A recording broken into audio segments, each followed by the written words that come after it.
Please, don't do this. I'm already weak. Ruth's voice fluttered like a candle in wind as she clutched the brass doorframe.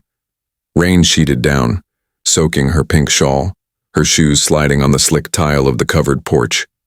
Inside, warm light glowed across polished floors. Outside, the night gnashed its teeth. Vanessa's fingers tightened around the doorknob. Her tone was satin over steel. You've said you're weak all day, Ruth. You've said it all year. At some point, the performance has to stop.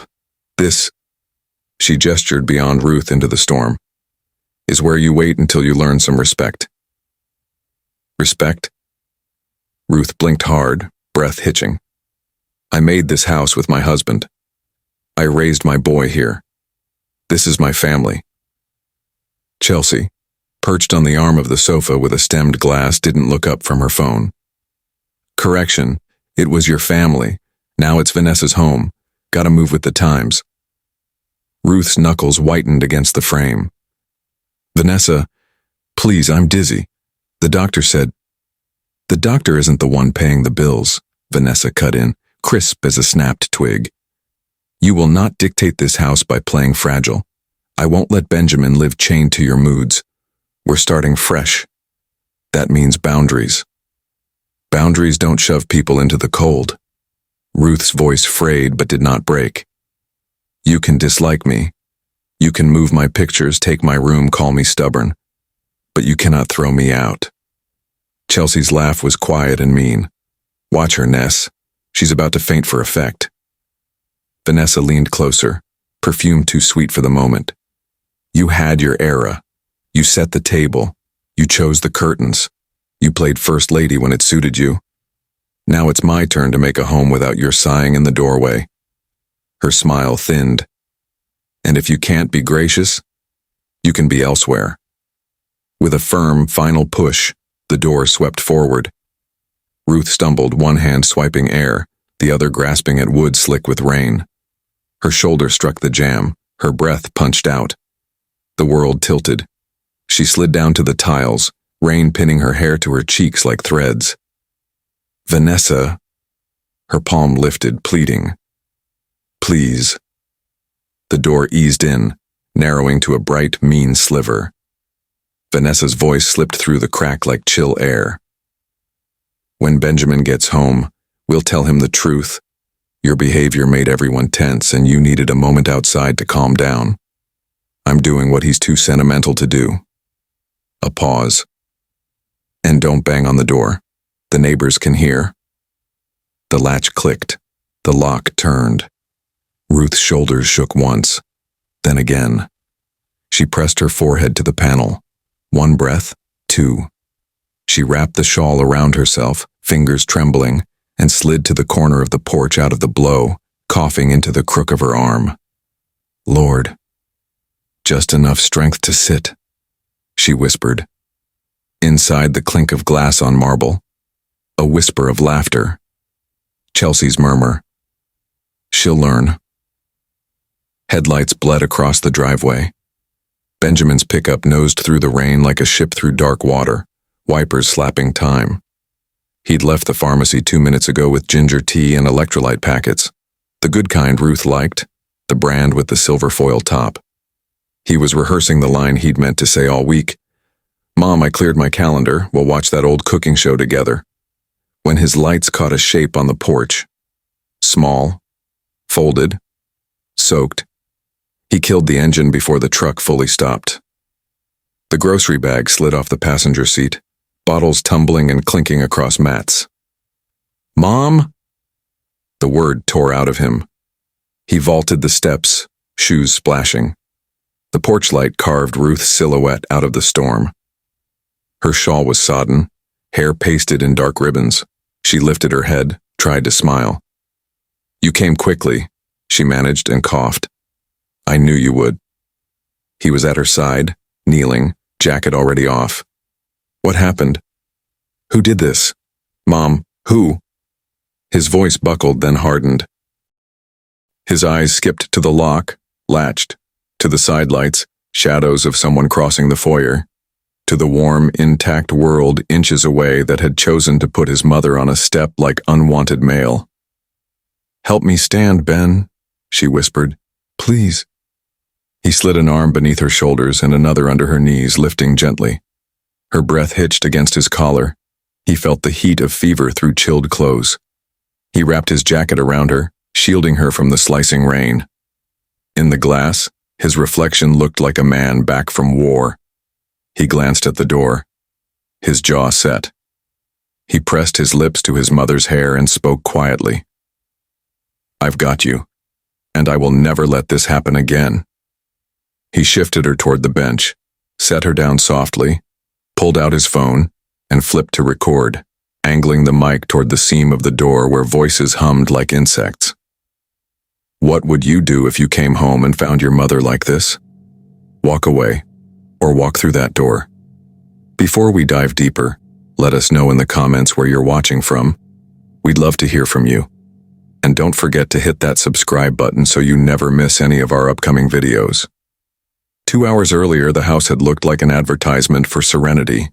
Candles flickered against crown molding. The faint scent of lemon polish hovered over the hallway. Fresh hydrangeas, Vanessa's choice, not Ruth's, stood at soldier attention on the console where Ruth's wedding photo used to sit. "Why did you move that?" Ruth asked softly, hands folded to keep them from shaking. Vanessa didn't look up from arranging coasters. "Because I don't want to see it every time I walk past. It's a museum piece. We're living in the present." "It's my husband," Ruth said, voice thinning. "And Benjamin's father." Chelsea drifted in from the kitchen, barefoot, phone tucked under her chin. "We can put the photo in the study, maybe. It's intense in a foyer." She ended the call. "Also, do we have to keep the old casserole dish? It's chipped. It screams." "Yesterday." Ruth smoothed an invisible wrinkle in her skirt. She fought for kindness even as the furnishings of her life were being rearranged into someone else's taste. "Some yesterdays built your todays," she murmured. Vanessa drew a slow breath. "We've been over this. It's not that I dislike you, Ruth. It's that you consume the space. You hover. You sigh. You tell Benjamin how tired you are. You make every dinner a vigil." "I'm recovering," Ruth said. "Some days are good, some aren't. I'm trying." "You're not trying to let me lead," Vanessa replied. "And I won't have my marriage suffocated. Tonight's the line." "The line?" Ruth's brows knit. "What line?" "The line where I stop asking and start telling." Vanessa set the coasters with a click. "First, dinner at 7, not 5. We're not in the era of TV trays and meatloaf. Second, no more walk-ins to our room. You knock and wait. Third, the thermostat is not your personal dial. 69 is fine. Fourth, no more rearranging the living room when you can't sleep. It makes the house feel unsettled." Ruth blinked back wetness. "I move the chair to sit where the evening light hits, that's all. It's always something with you." Vanessa turned, arms crossing. "And finally, you no longer have keys. I've had the locks changed. If you need entry, you text first." Ruth pressed a hand to the console, steadying herself. The hydrangeas blurred. "You changed the locks." "It's called boundaries," Chelsea chimed. "Healthy ones." Ruth searched Vanessa's face for a sliver of softness. "I buried my husband in this suit," she said quietly. "The same day I brought Benjamin home from the cemetery to make sure he ate. I sat in that wingback for 20 years and rocked colds away and stitched knees and taught spelling from those stairs. If I sigh, it's because love sometimes sighs. If I hover, it's because love hovers." She gathered herself. "If I move a chair, it's because I'm still here." For the first time, a flicker of discomfort crossed Vanessa's features. It vanished like a fish under dark water. "You can be here without being in the way." Chelsea lifted her glass. "To the new chapter." When Ruth didn't lift hers, Vanessa's smile thinned. "Benjamin will thank me when the house feels like a home for us, not a shrine for you." "He will not thank you for cruelty," Ruth said. Silence. The air cooled. It unraveled an hour later. Ruth set a cup of tea on the edge of the console, hands unsteady. The cup tipped. Tea raced across wood and over a framed photo of Benjamin as a boy. Ruth's breath caught. Oh no. She grabbed a cloth, patting at droplets. Vanessa was there in a flash, snatching the photo, inspecting the corner. Careless, she hissed. It was an accident. I'll fix it, Ruth said, cloth shaking. We don't have to live like this, Vanessa said, voice gathering force. Every day something. Every day an apology. I won't build my family on tiptoes. Your family? Ruth looked up. My marriage, Vanessa corrected briskly. And I won't let your grief colonize it. Chelsea, emboldened, gestured toward the door. You need to get some air. Calm down. You're making Vanessa tense. Ruth set the cloth down with dignity. Grief does not colonize. It visits, and we seat it kindly. It taught me to love longer, not less. Vanessa stepped closer, lowering her voice to a blade. I'm done with poetry. Step outside. No, Ruth said, softly but plainly. Vanessa stared, then lifted the lock with a neat click and yanked the door. Rain pelted the porch. Now. Ruth didn't move. Chelsea whispered, Do it, Ness. Rip the bandage. Ruth took one step backward so the jam pressed against her shoulder. Her hand floated upward, palm out.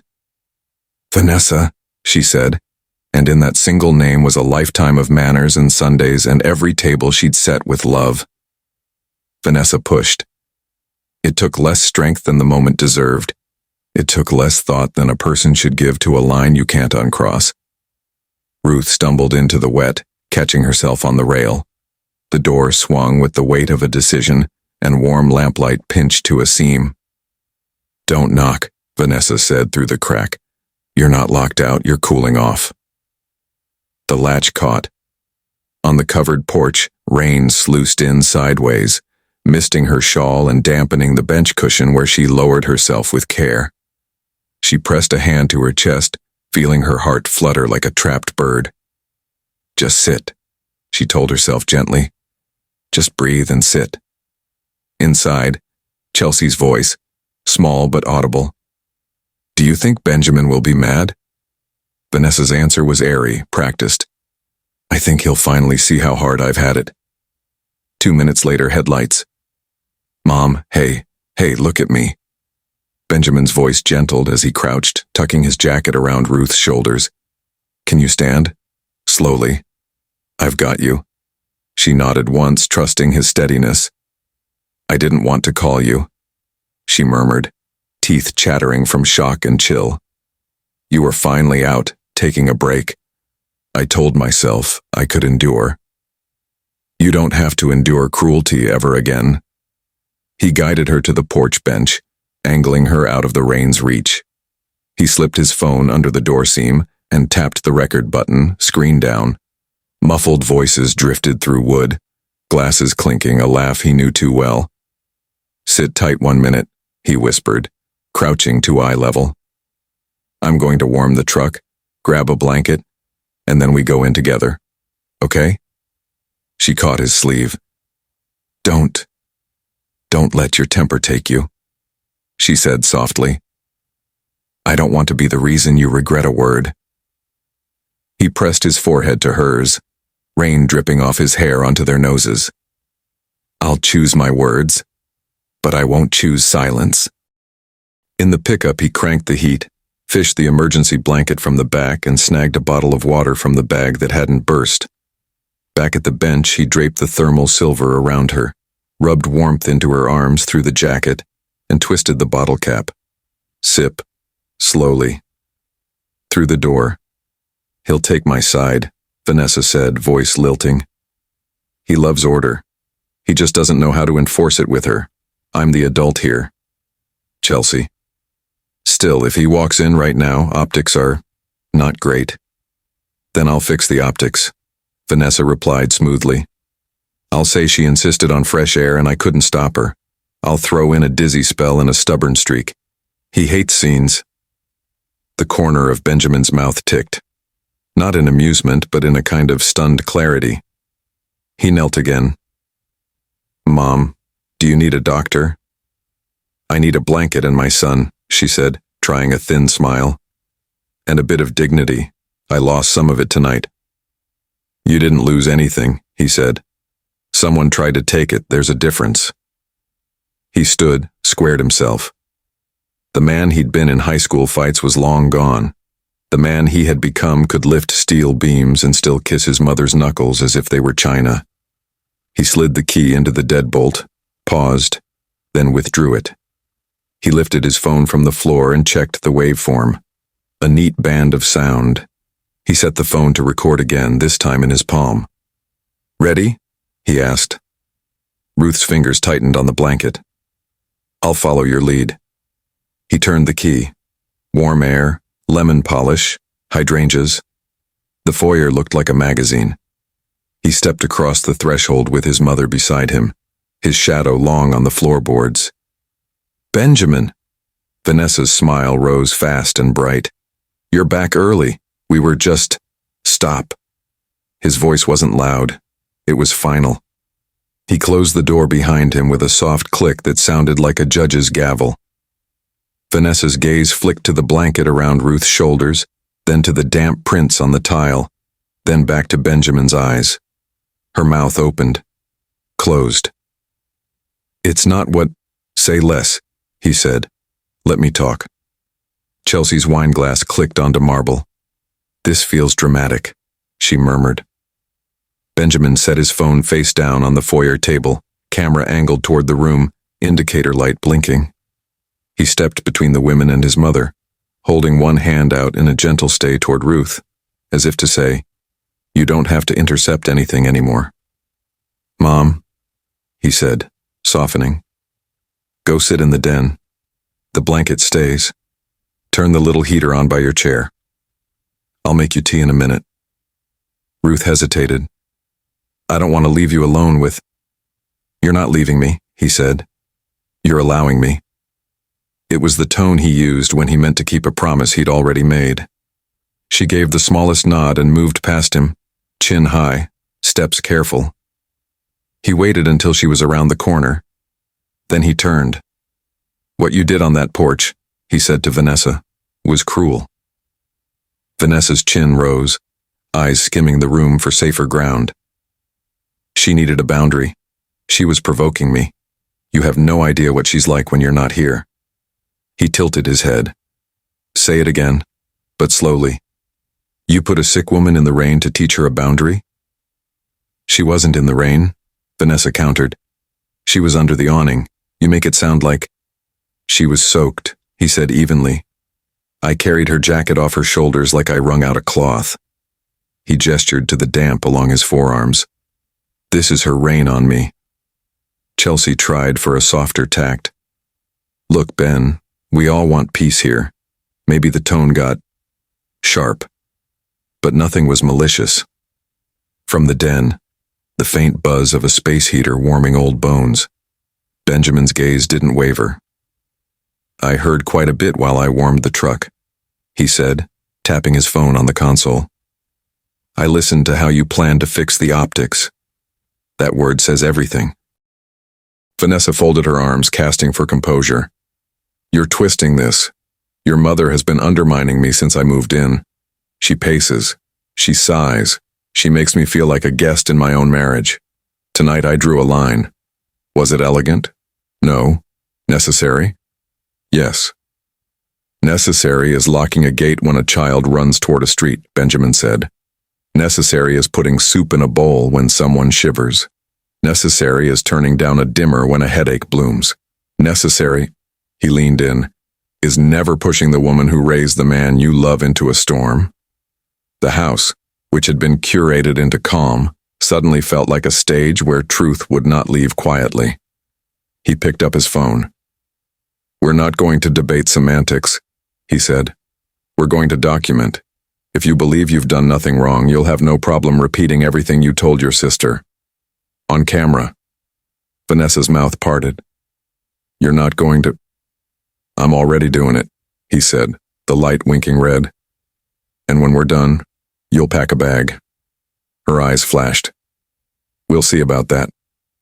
We will, he said, in Act 3. Enough. The second time he said it, it wasn't volume that landed like thunder. It was certainty. Vanessa stood with her back to the credenza as if framing herself with expensive things would lend her gravity. Chelsea hovered behind, glass abandoned, fingers pulling at her sleeve. Sit, Benjamin said, motioning to the sofa opposite the den doorway. Both of you. We're not on trial, Vanessa said, chin cocked. Then you'll have no trouble answering clear questions, he replied, pulling a dining chair to face them. He placed his phone on the coffee table, angled up.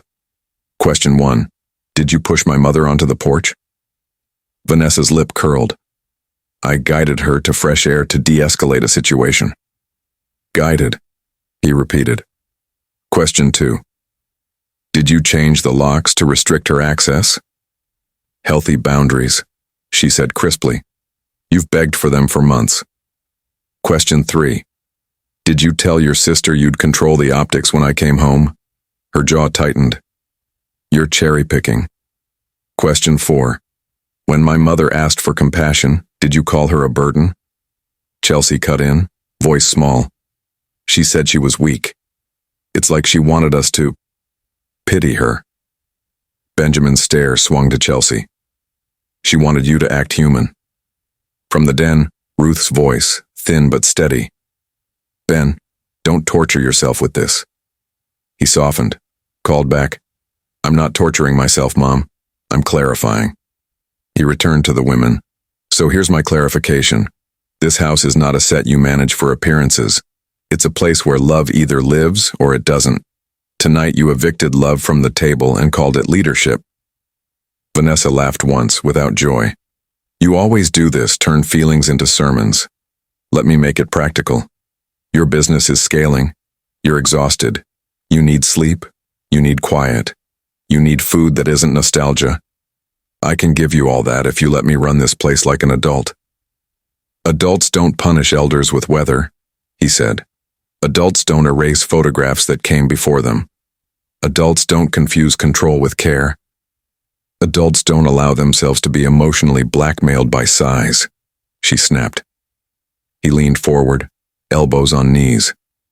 My mother sighs because the man she loved is gone, and the boy she raised is tired. Those sighs are oxygen leaving a room that got smaller when you decided it wasn't big enough for anyone but you. Chelsea edged toward apology. Maybe we went too far with the porch, I said to Vanessa. You said, leave her there, he corrected, voice flat. I heard it. Chelsea's cheeks colored. I didn't think she'd actually. You stood witness and called it support. Silence rolled like low thunder under the floorboards. Vanessa's gaze flicked toward the den doorway, then back. If you're implying I'm cruel, you're forgetting the number of afternoons I made soup she didn't eat. The number of times she reorganized the pantry after I labeled everything. The number of times she knocked when I was with you. The soup, he said gently, was fine. The labels, fine. The knocking. That's a conversation, not a consequence. But none of those are Exhibit A. Exhibit A is a wet shawl and a woman whispering please to a door. He stood, the chair creaking back. Something in his height made both women lean away the smallest inch. Here's what happens now, he said, voice calm. 1. You both apologize to my mother, not for optics, for behavior. 2. You pack bags. You stay at Chelsea's or a hotel while I choose our next steps. 3. You do not attempt to rewrite tonight in any group chat, social media post, or friendly phone call. If you do, I will post this recording with timestamps and the weather alert from the National Weather Service attached. Chelsea swallowed. That's harsh. What you did was, he said. Vanessa found her steel. And if I refuse? What then?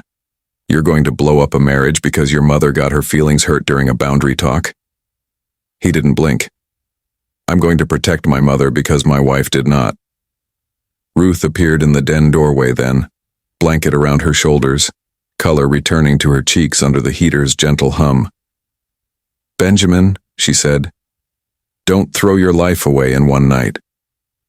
He turned, all the hardness in his posture softening at the sight of her upright.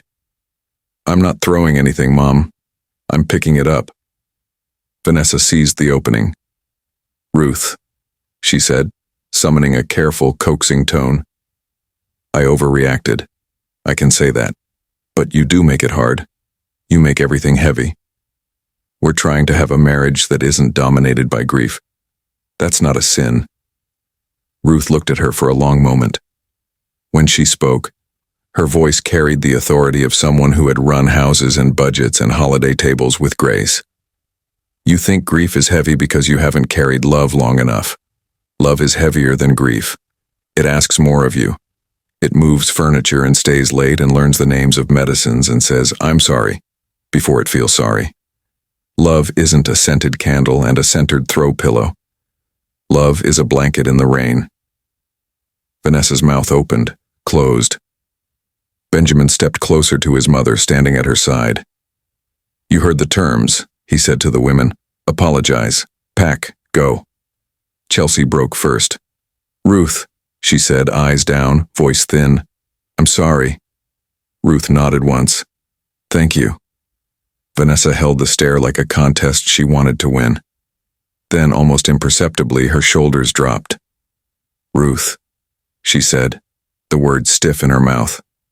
I shouldn't have pushed you." "You shouldn't have closed the door," Ruth replied, not cruelly, only correctly. Vanessa's nostrils flared. "I'm sorry," she said, the syllables heavy as coins she didn't want to spend. Benjamin nodded to the stairs. "Up, pack." They went. Footsteps thudded. Closets opened. Zippers scraped. In 10 minutes, overnight bags sat like dark punctuation at the base of the banister. Vanessa lifted hers, chin tilted. "This is a mistake you'll regret." He opened the front door. Rain had softened to a steady hush. "Some mistakes feel like mercy," he said. "This is one." When the door shut behind them, the house exhaled a breath it hadn't known it was holding. He turned to his mother. "Tea?" he asked, and smiled for the first time that night. "Yes," she said, a small smile answering. "With too much honey. Like your father used to make when I had a cold." "Too much honey," he agreed. By breakfast, the recording had done its quiet work, not online, not blasted to strangers, but shared in a small circle that mattered. His closest friends, 2 longtime clients, the pastor who'd buried his father, and the neighbor who had watered their garden when Ruth was in hospital. He sent it with a line, "I won't be litigating this in public. But I also won't allow a different story to be told behind my back." Responses rolled in like steady rain after a drought. "Ben, I'm here. Whatever you need. There's work if you want to keep your crew busy while you regroup. Proud of you for handling it with restraint. Bring your mom by for supper. Wednesday?" Vanessa tried optics anyway. A carefully lit selfie at her sister's apartment captioned, "Doing the hard work of boundaries when no one claps." Chelsea replied with hearts. 2 acquaintances offered bland encouragement. A third DM'd Benjamin the screenshot with a single eye roll emoji. He didn't post. He did practical things.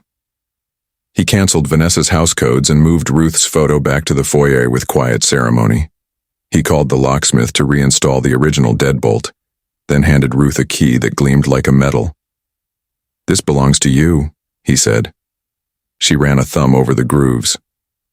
"I'll try not to rattle it," she joked softly. "Rattle it if you want," he said. "It sounds like home." He called the bank and moved household accounts to a management app Ruth could view. He updated who could authorize repairs. He called HR at his company and set a boundary he should have set months ago. No forwarding non-urgent calls after 6. His evenings belonged to meals and medicine schedules and reruns of the cooking show Ruth liked, where the host laughed at her own mistakes. In the following days, Vanessa attempted professional salvage.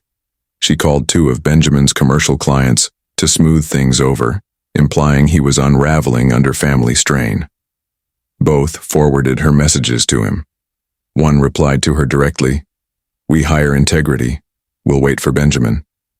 Another wrote to Benjamin privately, I'm renewing the contract early. Take care of your mom. At church, Vanessa approached Ruth in the parking lot, tone syrupy. I wanted to say hello. A friend of Ruth's, sharp-eyed kind, stepped between them with a gentle arm.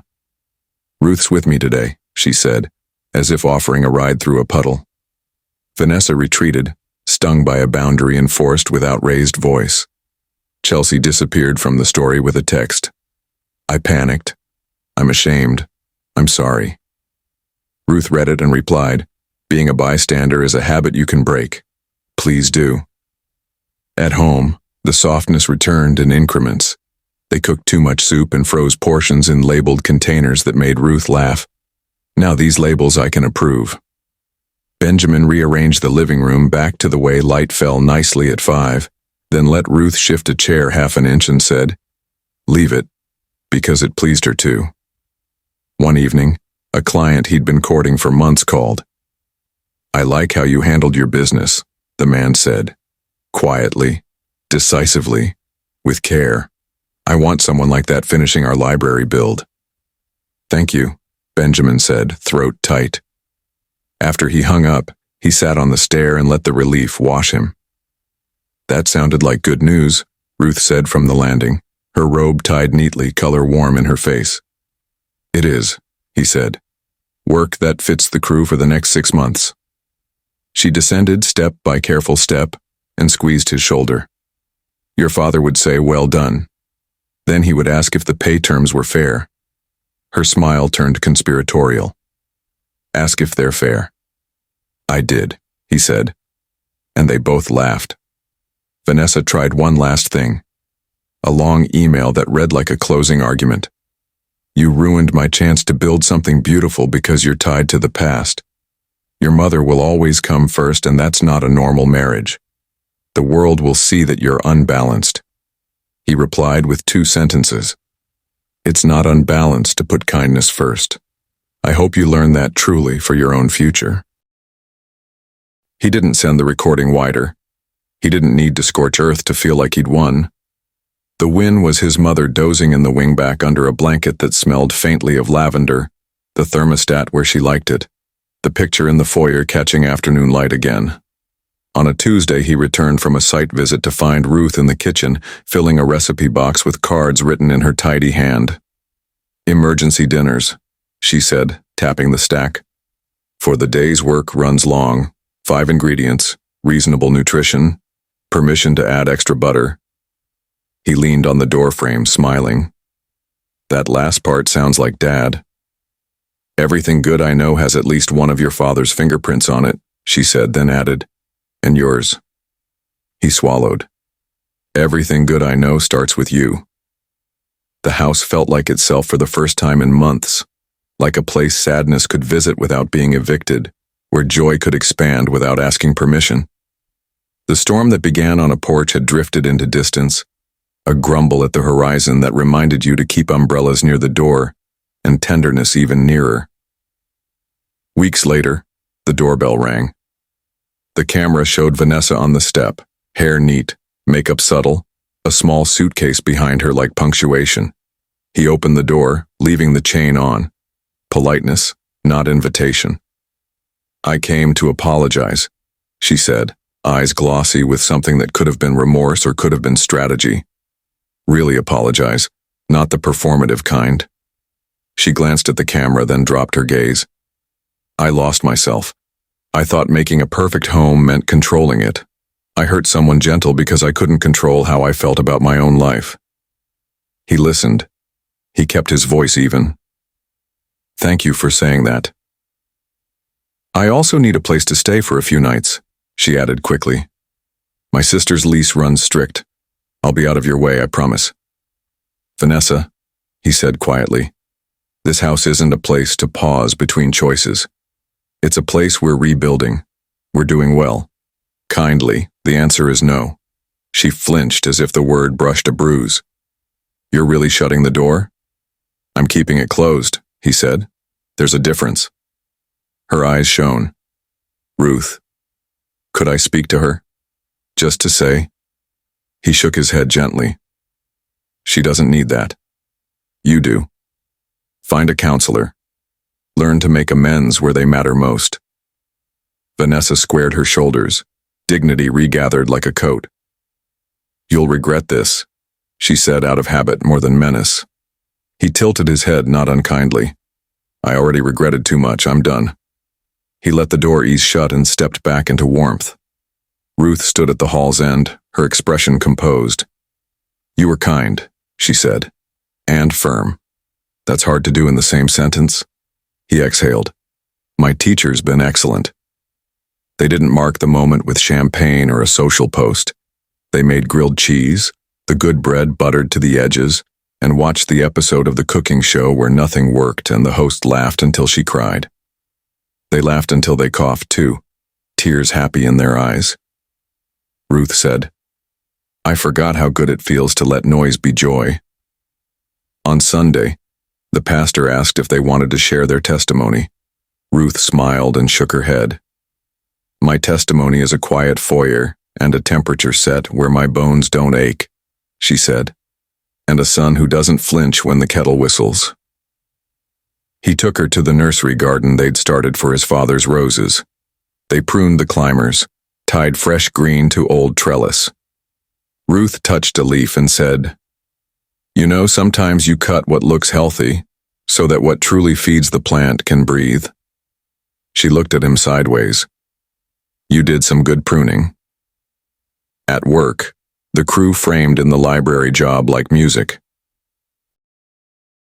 He bought donuts on Fridays because his father used to, and because joy multiplies cheaply when you share it. At lunch, he stopped scrolling and started sitting in the sun. He texted friends back. He drove home at 5, not 6:30, and no one died when he did. Chelsea sent a note a month later. I started volunteering at the shelter. I'm learning how to speak when I should and be quiet when I'm tempted to laugh at the wrong things. I know it doesn't fix that night, but I wanted you to know I'm trying to be different. Ruth read it twice, folded it with care, and tucked it under a magnet shaped like a tomato on the fridge. We make room for small beginnings, she said. One rainy afternoon, Ruth fell asleep in the wingback with a book on her lap. He watched her breathe, the rise and fall steady, no cough rattling the edges. He looked at the foyer, at the photo catching the kind of light you can't buy, at the console where the hydrangeas had been replaced by chrysanthemums with petals the color of sunrise. The house looked like a person they loved. He brewed tea, too much honey, carried it to the table too carefully, set it down without a splash. When she woke, she smiled at the steam. You remembered, she said. I remember everything worth remembering, he replied.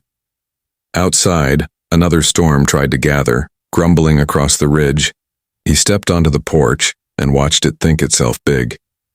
He knew now that storms could be weathered without moving furniture, that doors could be kept closed without slamming, that dignity could be a blanket you kept in easy reach. He turned back in, closed the door softly, and set the lock that belonged to his mother with a click that sounded like the end of a chapter and the start of something better. Dinner? He called. Let's see what the emergency cards say, Ruth answered, amused. Tonight feels like extra butter. He laughed, the sound filling the stairwell. In the echo, you could hear a family enacting its quiet victory, not with headlines, not with handcuffs, but with tea and keys and the simple refusal to let kindness be bullied out of a home. What would you have done if you were Benjamin? Opened the door to the past, or kept it closed for peace? I'm reading your thoughts.